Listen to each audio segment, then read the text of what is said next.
ओम शांति। अॼु जी मिले तारीख़ है 25/5/2024। मिठा मिठा बापदादा चवंदा मीठे मीठे ॿार बाप आया आहिनि तव्हांखे सिविल चक्षु ॾियणु, तव्हांखे ज्ञान जो टियों नेत्र मिलियो आहे। इन करे इन अखियुनि इहे अखियूं कॾहिं बि क्रिमिनल न थियणु खपनि। प्रश्न आहे, तव्हां बेहद जा सन्यासियुनि खे बाप कहिड़ी हिकु श्रीमत ॾिनी अथई? उत्तर आहे, बाप जी श्रीमत आहे तव्हां नर्क ऐं नर्कवासियुनि सां बुद्धि योग हटाए करे स्वर्ग खे यादि करो। गृहस्थ व्यवहार में रहंदे नर्क खे बुद्धि सां त्यागे करे नर्क त्यागे ॾियो। नर्क आहे इहा पुराणी दुनिया, तव्हांजी बुद्धि में पुराणी दुनिया खे तव्हांखे बुद्धि सां पुराणी दुनिया खे भुलिजणो आहे। ईअं न हिकु हद जे घर खे त्याग करे ॿिए जॻह हली वञो। तव्हांखे बेहद जो वैराग्य आहे। हाणे तव्हांजी वानप्रस्थ अवस्था आहे, सभु कुझु छॾे घर हलणो। त असांखे कुझु बि हद जो कुझु छॾणो न आहे, लेकिन हुते रहंदे हुए बुद्धि योग हुन सां परे रखणो। जे कमल जो फूल हूंदो आहे न, परफेक्ट कमल जो फूल ठाहिणो। बुद्धि योग सदा बाप सां गॾु रहे, पंहिंजे घर में रहे बाबा वटि, ऐं स्वर्ग में रहे। ओम शांति। शिव भॻवान वात्सल्य ॿियो कोई नाम न वठंदा आहिनि। इन्हनि जो ब्रह्मा नाम बि न वठिबो आहे। पतित पावन त उहो बाप आहे त ज़रूरु उहो हिते ईंदा असां पतित आत्माउनि खे पावन ठाहिण जी युक्ति बि हिते ॿुधाईंदा आहिनि। शिव भॻवान वात्सल्य आहे, न की श्री कृष्ण भॻवान वात्सल्य। इहे त ज़रूरु सम्झाइणो खपे।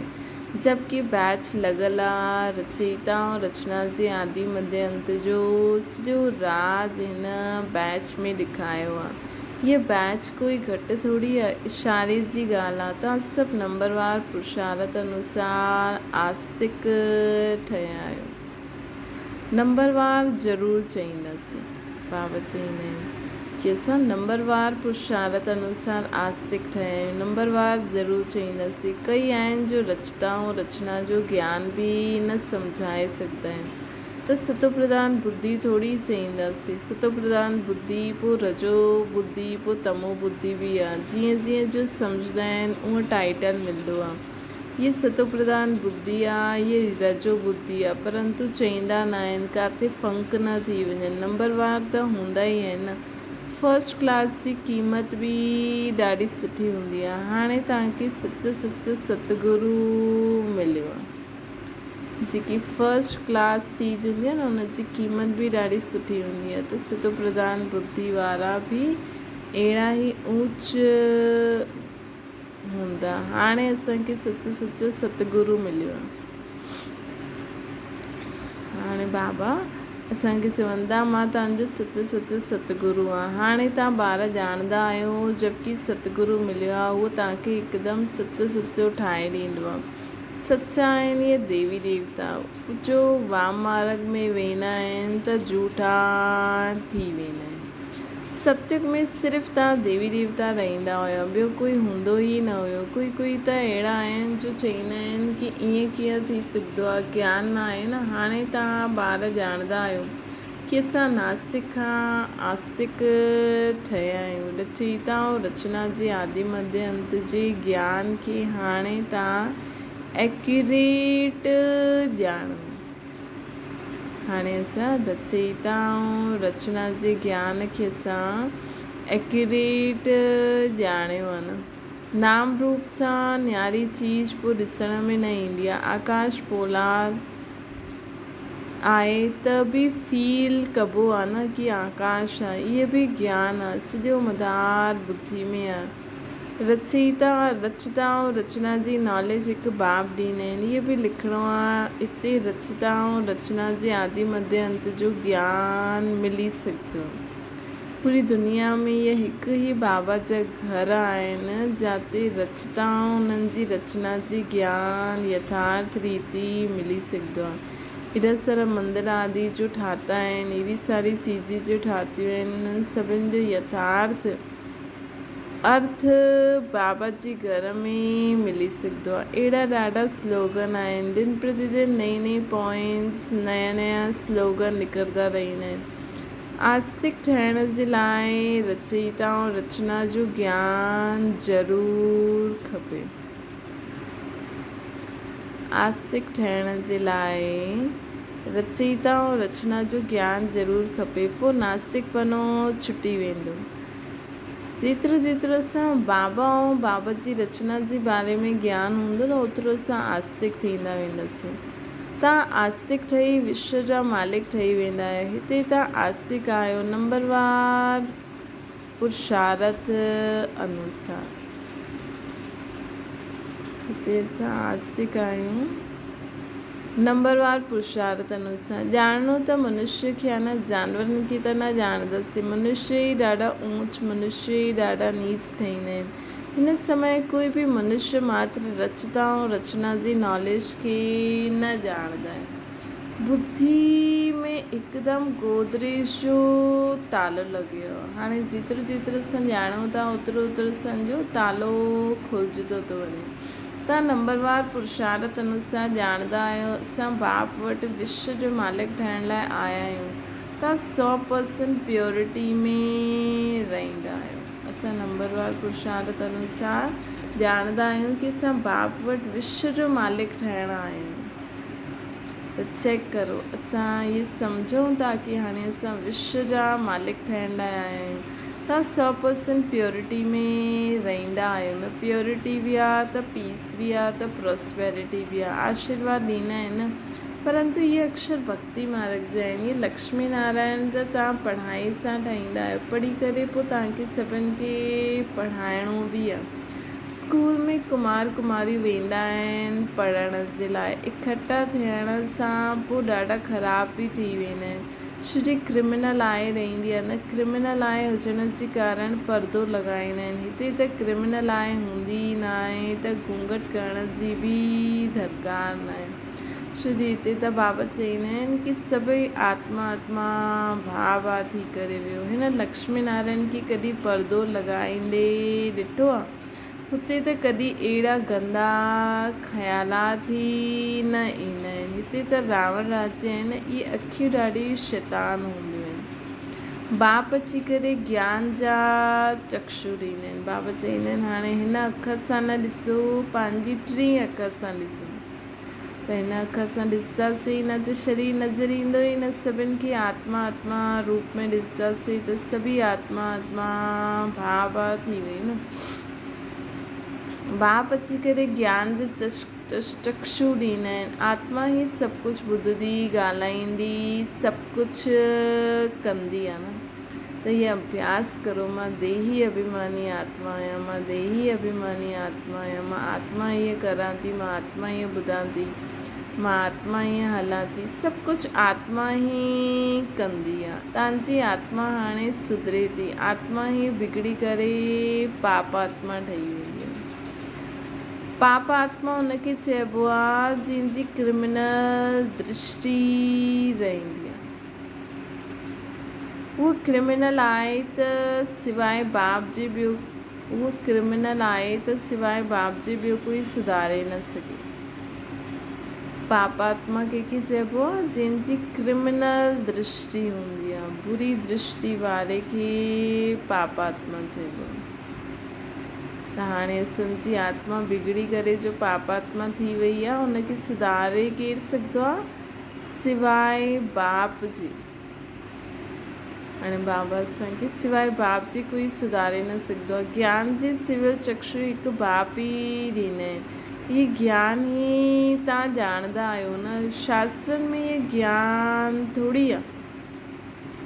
शास्त्रनि में इहे ज्ञान थोरी आहे। बाप चईंदा आहिनि इहे वेद शास्त्र उपनिष आदि सभु भक्ति मार्ग जा आहिनि। जप तप तीर्थ आदि कुझु बि करण सां मूंखे कोई मिलंदो न आहे। इहे भक्ति आहे जो अधु कलाक हलंदी रहंदी आहे। जॾहिं तव्हां ॿारनि खे संदेश, हाणे तव्हां ॿारनि खे संदेश सभिनि खे ॾियणो आहे। अचो त असां तव्हांखे रचयिता ऐं रचना जे आदि मध्य अंत जो ज्ञान सुञायूं। रचयिता बाप हुन जी रचना कीअं सतयुग में असां हुयासीं, कीअं हेठि उतरदे उतरदे असां काथे अची करे पहुचा आहियूं। परमपिता परमात्मा जी बायोग्राफी ॿुधाईंदासीं। मनुष्य मात्र त बिल्कुलु ॼाणंदा ई न आहियूं। मुख्य अक्षर ई आहे। अचो भाउ भेण अची करे रचयिता और रचना जी आदि मध्य अंत जो ज्ञान सुनो, पढ़ाई पढ़ो, जंहिंसां तव्हां इहे विश्व जा मालिक ठही सघंदा आहियो न। इहे ज्ञान पाइण सां, सृष्टि चक्र खे सम्झण सां तव्हां अहिड़ो चक्रवर्ती सतयुग जो महाराजा महारानी ठही वेंदो। इहे लक्ष्मी नारायण बि हिन पढ़ाई सां अहिड़ो ऊच पद पातो अथनि। तव्हां बि पढ़ाई सां ठहो था न। हिन पुरुषोत्तम संगम युग जो ॾाढो ई प्रभाव आहे। बाप ईंदा ई आहिनि भारत में, ॿियो कोई खंड में छो ईंदा। बाप त अविनाशी सर्जना त ज़रूरु ईंदा बि हुते ई जो भूमि सदैव क़ाइमु रहंदी। बाबा ईंदा बि हुते ई जो भूमि सदैव क़ाइमु रहंदी आहे। जंहिं धरती ते भॻवान जो पांव लॻियो उहा धरती कॾहिं विनाश न थी सघंदी आहे। त बाबा ईंदा बि हुते ई आहिनि जो भूमि सदैव क़ाइमु रहंदी आहे, अर्थात भारत सदैव क़ाइमु रहंदो आहे न। त अविनाशी बाप अविनाशी धरनी ते ईंदो। इहो भारत जो रहंदो आहे न देवी देवताउनि जे लाइ। सिर्फ़ु इहे चेंज थी वेंदो आहे। बाक़ी भारत आहे सचखंड, भारत बि झूठ खंड ई ठहींदो आहे। भारत जो ई ऑलराउंडर पार्ट आहे। बाबा चवंदा आहिनि भारत जो ई ऑलराउंडर पार्ट आहे। ॿियो कोई खंड खे हीअं न चईंदासीं, ॿियो कोई खंड खे हीअं न चईंदासीं। भारत जो ई ऑलराउंडर पार्ट आहे। अर्थात भारत ई सतयुग में सचखंड हुयो, हाणे भारत ई कूड़खंड थियो आहे कलयुग अंत में अची अची करे। सच अथवा ट्रुथ, भॻवान ई अची करे हिनखे सचखंड ठाहींदो आहे। रावण पोइ झूठ खंड रावण ठाहींदो आहे, पोइ सच जी रती बि न रहंदी आहे। छो जे गुरू बि सचा न मिलंदा आहिनि। उहे सन्यासी फॉलोअर्स गृहस्थी त उन्हनि खे फॉलोअर्स कीअं कंदा। सच जी रती बि न रहंदी आहे, छो जे हिते त गुरू बि सचा न आहिनि। छो जे उहे सन्यासी फॉलोअर्स गृहस्थी, उहे सन्यासी फॉलोअर्स गृहस्थी त उन्हनि खे फॉलो कीअं कंदा। त बाबा ॾिसो असांखे अॼु बाबा असांखे चवनि था कि तव्हां कंहिंखे बि ॿुधायो कि अचो त असां तव्हांखे रचता हुन जी रचना जे बारे में ज्ञान ॾियूं। हाणे हाणे बाप ख़ुदि चईंदा आहिनि ॿार पवित्र ठहो, दैवी गुणनि जी धारणा करो, तव्हांखे हाणे देवता ठहिणो। सन्यासी कोई संपूर्ण निर्विकारी थोरी आहिनि, घड़ी घड़ी विकारनि वटि जन्म वठंदा आहिनि। कल्ह बाबा चई न विकारनि वटि जन्म वठंदा आहिनि न, त विकार अची वेंदा आहिनि। गर्भ बि विकार जो ठहींदो आहे न, त न चाहींदे हुए बि हुन आत्मा में विकार अची वेंदा आहिनि। कई बाल ब्रह्मचारी बि रहंदा आहिनि, इहे अहिड़ा ॾाढा आहिनि, विलायत में बि ॾाढा आहिनि। पोइ जॾहिं ॿुढा थींदा आहिनि तॾहिं शादी कंदा आहिनि संभाल जे लाइ, पोइ उन्हनि जे लाइ धन छॾे करे वेंदा आहिनि। बाक़ी धन धर्माऊ करे वेंदा आहिनि। हिते त उन्हनि जो ॿारनि में ॾाढो ममत्व रहंदो आहे। 60 वर्ष खां पोइ ॿारनि जे हवाले करे ॾींदा आहिनि दुनिया। बाक़ी जेका माण्हू कई बाल ब्रह्मचारी रहंदा आहिनि उहे शादी कंदा आहिनि अंत में, छो जी संभाल करे कोई, पोइ उन्हनि खे धन दान करे वेंदा आहिनि। बाक़ी धन धर्माऊ करे वेंदा आहिनि। लेकिन हिते जेका दुनिया में माण्हू आहिनि कई, उन्हनि जो त ॿारनि में ॾाढो ममत्व रहंदो आहे। 60 वर्ष खां पोइ ॿारनि जे हवाले करे ॾींदा आहिनि। पोइ जांच रखंदा आहिनि ॾिसूं असांजे पिछाड़ी ठीकु हलाइनि था या न। परंतु अॼुकल्ह जा ॿार त चईंदा आहिनि बाप वानप्रस्थ में वियो त सुठो थियो, चाबी त मिली वई, जीते जी सॼो खानो ख़राबु करे ॾींदा आहिनि। पोइ बाप खे बि चइणु लॻंदा आहिनि कि हितां खां निकिरी वञो। त बाप सम्झाईंदा आहिनि प्रदर्शनी में तव्हां ईअं लिखो कि भाउ भेण अची करे रचता ऐं रचना जे आदि मध्य अंत जो ज्ञान ॿुधो। हिन सृष्टि चक्र जे ज्ञान खे ॼाणण सां त चक्रवर्ती देवी देवता ठही वेंदा। हिन सृष्टि चक्र खे ॼाणण सां तव्हां चक्रवर्ती श्री लक्ष्मी श्री नारायण जहिड़ा ठही वेंदव। विश्व महाराजा विश्व महारानी ठही वेंदव। ये बाबा ॿारनि खे डायरेक्शन ॾींदा आहिनि कि सृष्टि चक्र खे ॼाणण सां ॼाणूं त तव्हां महाराजा विश्व जा महाराजा महारानी ठही वेंदव। हाणे बाप चईंदा आहिनि ये ॾाढे जन्म जे अंत जो जन्म आहे, मां हिन में ई प्रवेश करिणो आहे। ब्रह्मा जे साम्हूं आहे विष्णु खे 4 भुजा छो ॾींदा आहिनि? 2 मेल जी आहिनि, 2 फीमेल जी आहिनि। हिते 4 भुजा वारो कोई मनुष्य थोड़ी हूंदो आहे। इहे सम्झाइण जे लाइ आहे। विष्णु अर्थात लक्ष्मी नारायण। ब्रह्मा खे बि ॾेखारींदा आहिनि 2 भुजा ब्रह्मा जी, 2 सरस्वती जी। ॿिन्हिनि बेहद जो सन्यासी थी विया न, ईअं न सन्यास करे पियो ॿियो कोई जॻह हली आहे न। बाप चईंदा आहिनि गृहस्थ व्यवहार में रहंदे हुए नर्क सां बुद्धि योग कढी सदा पंहिंजे स्वर्ग खे बुद्धि सां यादि करो। नर्क खे भुलिजी बुद्धि द्वारा स्वर्ग खे यादि करो। नर्क ऐं नर्कवासियुनि सां बुद्धि योग हटाए स्वर्गवासी देवी देवताउनि सां बुद्धि योग लॻायो। जो पढ़ंदा आहिनि उन्हनि जी बुद्धि में रहंदो आहे न कि असां पास कंदासीं, पोइ इहे ठाहींदासीं। अॻियां गुरू कंदा हुया जॾहिं वानप्रस्थ अवस्था हूंदी हुई। बाप चईंदा आहिनि मां बि हिननि जी वानप्रस्थ अवस्था में प्रवेश कंदो आहे, जो ॾाढे जन्मनि जे अंत जे जन्म में आहे। जो ॾाढे जन्मनि जे अंत जे जन्म में आहे।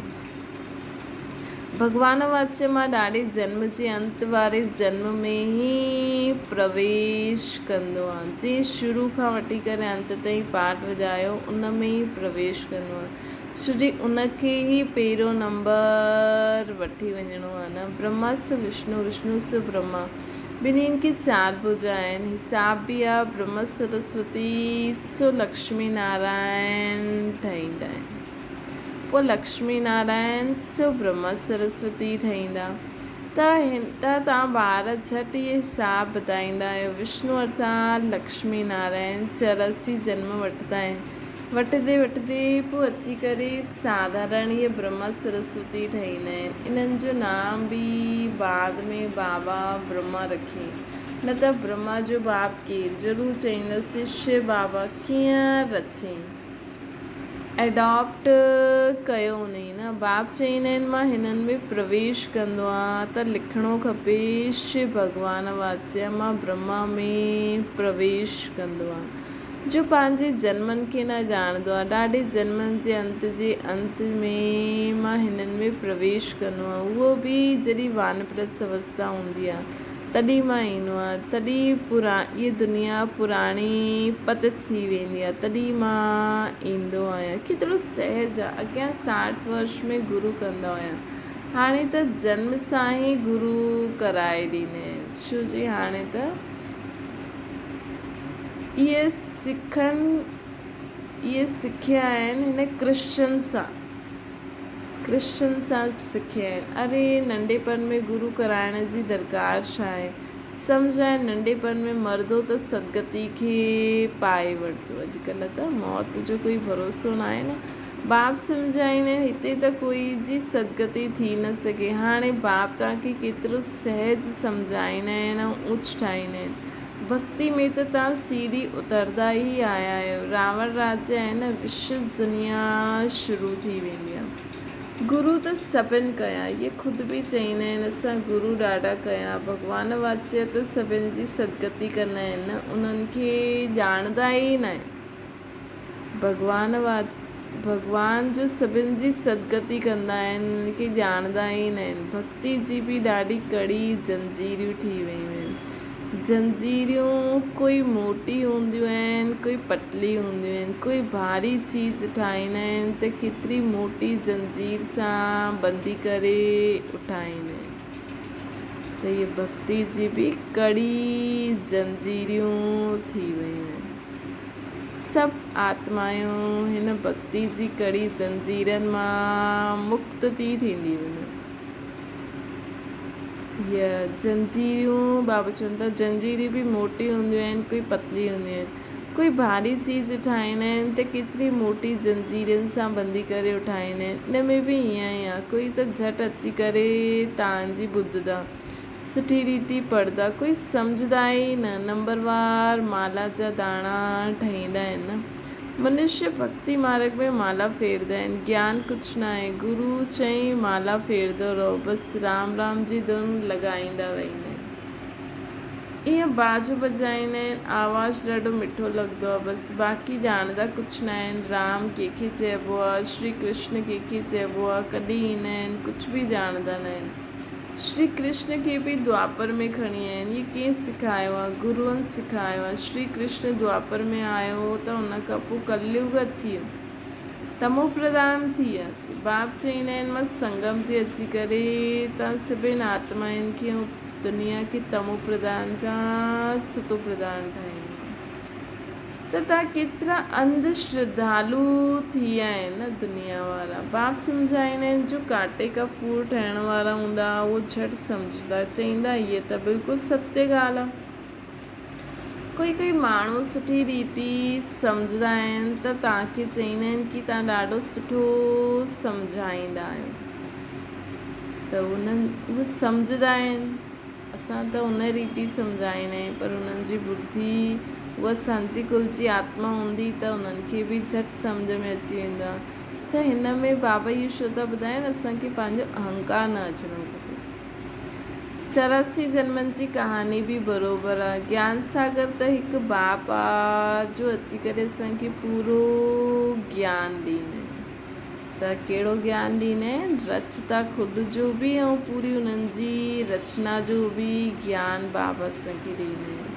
अच्छा, मीठी मीठी सिकिल ते ॿारनि प्रति माता पिता बाप दादा जो यादि प्यार ऐं गुड मॉर्निंग। रूहानी बाप जी सभिनि रूहानी ॿारनि खे नमस्ते। असांजी बि रूहानी माता पिता बाप दादा खे यादि प्यार, गुड मॉर्निंग ऐं नमस्ते। धारणा जे लाइ मुख्य सां सतगुरु बाप जी यादि सां बुद्धि खे सतो प्रधान ठाहिणो, सचो ठहिणो आहे। बाबा चवनि था त अॼु अभ्यास करो। असांजी बुद्धि बि सतो प्रधान ठहे थी, पूरे विश्व में सर्व आत्माउनि जी बि बुद्धि सतो प्रधान ठहे थी, पूरी प्रकृति बि सतो प्रधान थींदी थी वञे। आस्तिक ठही करे आस्तिक ठाहिण जी सेवा करो। जेतिरो असांखे रचता ऐं रचना जी ज्ञान हूंदो ओतिरो असां आस्तिक थींदा वेंदासीं, असांजी बुद्धि जो तालो खुलंदो वेंदो। ॿियो आहे हाणे वानप्रस्थ अवस्था, हिन करे बेहद जो सन्यासी ठही करे सभिनि सां बुद्धि जो हटाए ॾियणो आहे। उहो बि बाबा स्पेशली चई घर गृहस्थी में रहंदी हुई। हीअ त केॾो सुठी ॻाल्हि आहे। पावन ठहिणो आहे ऐं दैवी गुणनि जी बि धारणा करणी आहे। वरदान आहे देह ऐं देह जी दुनिया जी स्मृति सां ऊचो रहण वारा सर्व बंधननि सां मुक्त फ़रिश्तो ठहो। जेके कोई बि देहदारियुनि सां रिश्तो अर्थात मन जो लगाव न हूंदो आहे न, उहो फ़रिश्तो हूंदो आहे। फ़रिश्ते जा पाण सदा ई धरनी सां ऊच रहंदा आहिनि, अर्थात उनजी बुद्धि सदा ई दुनिया खां परे बाबा वटि रहंदी। उन अनुसार उहे सभी आत्माउनि जी बि सेवा करे सघंदा आहिनि। धरनी सां ऊचो अर्थात देहभान जी स्मृति सां सदा ऊचो रहंदा आहिनि। जो देह ऐं देह जी दुनिया जी स्मृति सां ऊचो रहंदा आहिनि, उहे ई सर्व बंधननि सां मुक्त फ़रिश्तो ठही सघंदा आहिनि। अहिड़ा फ़रिश्ता ई डबल लाइट स्थिति जो अनुभव कंदा आहिनि। अहिड़ा फ़रिश्ता ई डबल लाइट स्थिति जो अनुभव कंदा आहिनि। त असांखे फ़रिश्तो ठहिणो आहे त देह ऐं देह जी दुनिया सां बुद्धि योग कढी करे बाबा सां जोड़े करे पूरी विश्व जी आत्माउनि खे लाइट माइंड ॾियणो आहे। तॾहिं त डबल लाइट स्थिति अनुभव कंदासीं न। डबल लाइट अर्थात जॾहिं असां ख़ुदि खे आत्मा सम्झी बाबा खे यादि कंदा आहियूं न, त असां शरीर सां बि लाइट थी वेंदा आहियूं, बोध सां बि लाइट थी वेंदा आहियूं। त बाबा जी लाइट असां द्वारा पूरे विश्व में फैलंदी आहे। जीअं फ़रिश्ते जी लाइट पूरे विश्व में फैलदी रहंदी आहे। स्लोगन आहे वाणी खां साथ, वाणी जे साथ चलन ऐं चहिरे सां बाप समान गुण ॾेखारे मिलिया। वाणी में जेका असां गुणनि जे बारे में ॿुधायूं था उहो असांजे चलन ऐं चहिरे सां बि माण्हुनि खे नज़र अचिणो खपे। उहो कॾहिं नज़र ईंदो जॾहिं असांजा ओड़ा संकल्प ओड़ा हूंदा। संकल्प ओड़ा हूंदा त असांजे बोल बि ओड़ा हूंदा, असांजा कर्म बि ओड़ा हूंदा। त चलन ऐं चहिरे सां बि बाप समान गुण ॾेखारे में ॾींदा। तॾहिं बाप जी प्रत्यक्षता थींदी। ॾिसो कोई ॿार हूंदो आहे, हुन में अगरि माउ पीउ जो स्वभाव संस्कार हुजनि त उहो ॿारु पंहिंजे माउ पीउ खे शो कंदो आहे, है न। उन जी ओड़ी शिकिल न बि हुजे, लेकिन ॿारनि जी बुद्धि में, माण्हुनि जी बुद्धि में, सम्झ में इहे ईंदो कि पंहिंजे माउ पीउ ते ई वियो आहे गुणनि में। पोइ उनखे उहो गुणनि द्वारा उनजा माउ पीउ ई नज़र ईंदा। ईअं ई अगरि असांजे चाल चलन व्यवहार में बाप समान गुण अची वञनि, ज्ञान स्वरूप, गुण स्वरूप, शक्ति स्वरूप थी वञो बाबा जीअं, त असां द्वारा बाप प्रत्यक्ष थी वेंदा। अच्छा, ओम शांति। बाबा खे यादि करो।